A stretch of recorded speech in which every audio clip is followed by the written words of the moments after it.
Hello everyone. तो आज की हमारी वीडियो रहेगी पीडियाट्रिक्स के ऊपर, approach to paediatrics in final year.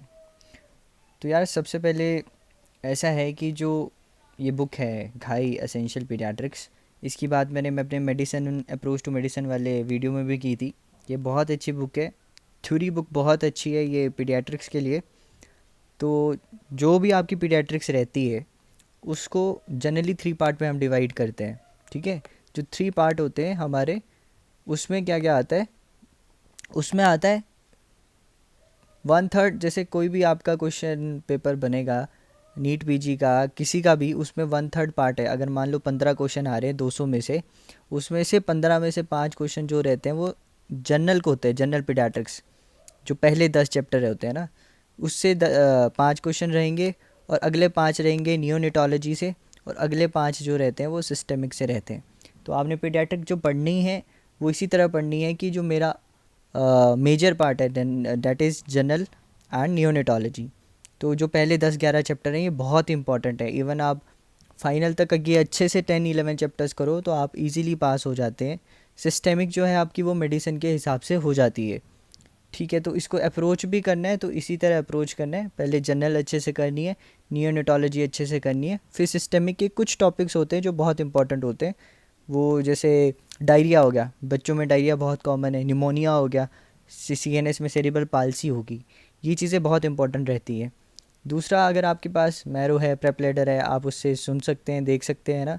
Doctor Singaram ने बहुत अच्छे कॉन्सेप्ट क्लियर किए हैं। मैरो में बहुत छोटी वीडियो है, बहुत कंसाइज नोट्स हैं, आप उसको यूज़ कर सकते हो। और यहाँ पे मैंने लिखे घाई के पहले 10-11 चैप्टर जो हैं with immunisation, very very important है, उसको आप पढ़ो। ये हो गया थ्योरी के लिए। इंपॉर्टेंट टॉपिक तो मैं नीचे बात करूँगा। अब क्लिनिक्स में क्या करना है? जो क्लिनिक्स रहेगी पीडियाट्रिक्स की, ऑल दो वो सेम रहती है मेडिसिन की तरह, पर कुछ कुछ चीज़ें जो होती है उसमें अलग होती हैं।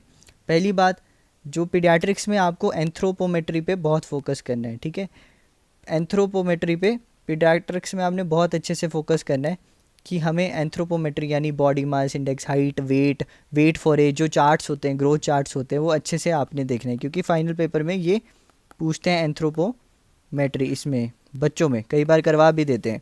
उसके अलावा बच्चों में जीपी थोड़ी सी डिफरेंट होती है यार। जैसे आप 3 फिंगर से पल्स लेते हैं मेडिसिन में ना, जो बच्चा आता है, नियोनेट आता है, इवन इन्फेंट आता है, उसका सिंगल फिंगर से टच करके देखना आप, बहुत अच्छी उसकी पल्स आती है। फिर सीआरटी, इनके वाइटल्स में कैपिलरी रिफिल टाइम भी आता है, उसको कैसे चेक करते हैं। बच्चों में जॉन्डिस कैसे चेक करते हैं, ये थोड़ा सा अलग रहता है मेडिसिन के हिसाब से। तो आपको ये जीपीई हो गया, एंथ्रोपोमेट्री होगी, बहुत अच्छे से करना है। बाकी जो नियोनेट, हमारा फाइनल में ऐसा रहा था प्रैक्टिकल में, जो नियोनेट था उसको लॉन्ग केस मिला था, है ना। नियोनेट का एक लॉन्ग केस मिला था, और एक एडोलेसेंट या कोई भी पीडियाट्रिका में एक लॉन्ग केस मिला था।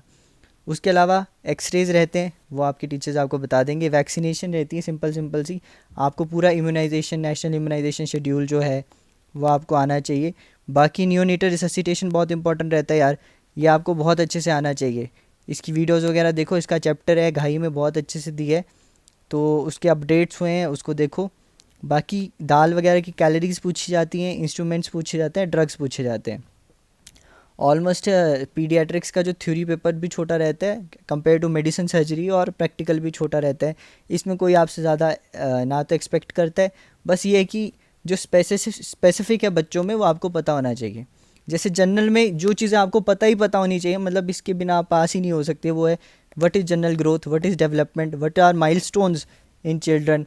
एंथ्रोपोमेट्री बहुत इंपॉर्टेंट है, जीपी बहुत इंपॉर्टेंट है बच्चों में, कि कैसे कैसे पल्स लेते हैं, पैलर कैसे देखते हैं, सब कुछ है ना। बाकी इम्यूनाइजेशन है, पूरा शेड्यूल आना चाहिए, माल न्यूट्रिशन। बाकी विटामिन्स की डेफिशिएंसीज है, हर विटामिन जैसे रिकेट्स वगैरह, ए डी सी बी, ये सारी जो इंपॉर्टेंट विटामिन की डेफिशिएंसी है वो क्या होती है। एडोलेसेंट का केस आएगा तो एसएमआर स्टेजिंग आपसे पूछेंगे। डाइट और चार्ट्स आपको अच्छे से आने चाहिए जनरल पीडिया में। बाकी नियोनेटोलॉजी में मैंने कहा रिससिटेशन बहुत इंपॉर्टेंट है बच्चों में, टेम्परेचर के लिए hypothermia, kangaroo mother care, breast feeding very very important, jaundice, breast fed jaundice, बाकी अलग अलग टाइप के जितने जॉन्डिस हैं सारे पढ़ने। न्यूबॉर्न केयर क्या होती है, लो बर्थ वेट बेबीज़ की केयर क्या होती है, फोटोथेरेपी वगैरह क्या होती है, तो ये पढ़ना ही है। बाकी जो सिस्टमिक है उसमें इन्फेक्शन में जैसे जो इंपॉर्टेंट है यार, टाइफाइड बच्चों में कॉमन है। टीबी तो मैंने हर जगह कहा है बहुत इंपॉर्टेंट है। गैस्ट्रोएंटराइटिस बहुत कॉमन होता है बच्चों में। सीएनएस में सेरिब्रल पाल्सी के या लॉन्ग केस में मिल जाते हैं, तो इसको अच्छे से करना है। सीजर, हाइपोग्लाइसीमिया वगैरह, डायबिटिक कीटोएसिडोसिस, तो इस तरह के क्वेश्चन आपने करने हैं। एपिलेप्सी होगी, एसएमए हो गया, हाइड्रोसेफेलस हो गया, ये लॉन्ग क्वेश्चन आया था पिछले साल यार। सीवीएस में यार कंजेनिटल हार्ट डिफेक्ट को 2 पार्ट में डिवाइड किया है, ए साइनोटिक एंड साइनोटिक। उसमें भी जो मेजर पढ़ने ही पढ़ने हैं वो आते हैं वेंट्रिकल सेप्टल डिफेक्ट और टेटोलॉजी ऑफ फैलेट। उसके अलावा सिंड्रोम्स देख लेना, वैसे तो बहुत सिंड्रोम्स होते हैं पीडियाट्रिक्स में अलग अलग टाइप के, पर आपको जो मेन पढ़ने हैं जैसे डाउन सिंड्रोम है, तो डाउन सिंड्रोम में क्या क्या होता है, टर्नर वगैरह जो मेन है। बाकी एंडोक्राइन में डायबिटिक इंसिपिटस, कीटोएसिडोसिस, हाइपोग्लाइसीमिया, थोड़े बहुत यार उस ग्रोथ हार्मोन वगैरह के भी देख लेना, ठीक है। जो ट्यूमर्स हैं उसमें ALL, lymphoma, Hodgkin, non Hodgkin, Wilms tumour, और जो हिमैट है उसमें आपको अनीमिया देखना है, आईटीपी वगैरह देखना है। रेस्पिरेटरी में asthma, upper respiratory tract infection, pneumonia है ना, निमोनिया की आपकी जो सेंट्रल की गाइडलाइन क्या है, IMNCI, integrated mother and childhood illness, ये आप PSM में भी पढ़ते थे, तो इस पर भी कई बार क्वेश्चन आ जाता है। अभियान वगैरह जो चल रहे हैं, पोषण अभियान क्या होता है, बच्चों में कौन कौन से अभियान चल रहे हैं, राष्ट्रीय बाल स्वास्थ्य कार्यक्रम क्या है, थोड़े बहुत इस तरह के भी क्वेश्चन कई बार पूछ लिए जाते हैं PSM से लिंक करके। बाकी रीनल में UTI and acute kidney injury बच्चों में कॉमन है। इवन स्नेक बाइट बच्चों में हो तो ट्रीटमेंट कैसी चेंज हो जाएगी कंपेयर टू मेडिसिन। थोड़ी बहुत पॉइजनिंग, थोड़ी बहुत इनबोर्न एरर ऑफ मेटाबॉलिज्म पूछ लेते हैं कई बार, अलग अलग जो आपने बायोकेम में पढ़े होंगे वो भी थोड़े बहुत देख लेने। बाकी शॉक कैसा होता है पीडियाट्रिक्स में, पीडियाट्रिक असेसमेंट ट्राइंगल क्या होता है, ये सेपरेट से देख लेना, शायद घाई में अगर नहीं दिया होगा। बाकी यार मेनली यही है, आपको शुरू के जो ये हैं जनरल और नियोनेटोलॉजी बहुत अच्छे से करनी है। अगर आप करते हैं तो आप फाइनली बहुत इजीली पास हो जाएंगे। तो यहाँ पे एक चीज़ लिखी है, child can teach an adult 3 things. जो चाइल्ड है वो हमें 3 चीज़ें सिखा के जाता है कि आपको हमेशा खुश रहना है for no reason, to always be busy with something and to know how to demand with all his mind that which he desires. और एट लास्ट यार मैंने पीडियाट्रिक्स की क्लिनिक में जो चीज़ सीखी है वो मैं आपको बताता हूँ।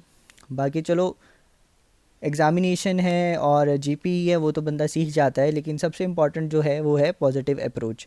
मैंने बहुत से ऐसे पेशेंट्स देखे हैं, उनके माँ बाप देखे हैं जिनके बच्चों को सेरिब्रल पाल्सी होती है, कहीं को कंजेनिटल हार्ट डिफेक्ट होते हैं, स्टिल वो बहुत खुश रहते हैं क्योंकि उनका पॉजिटिव एटीट्यूड है। उनको कोई वो नहीं है, कंप्लेंट्स नहीं है, एक्सक्यूज़ नहीं है, वो इसलिए खुश हैं कि चलो जो भी है हम उसमें खुश रहेंगे। तो आप अपनी लाइफ की हर एक सिचुएशन में खुश रहना सीखिए, पॉजिटिव एटीट्यूड रखिए, चाहे कुछ भी होता है ऐसे नहीं एज्यूम करना है कि मेरे साथ ही क्यों है।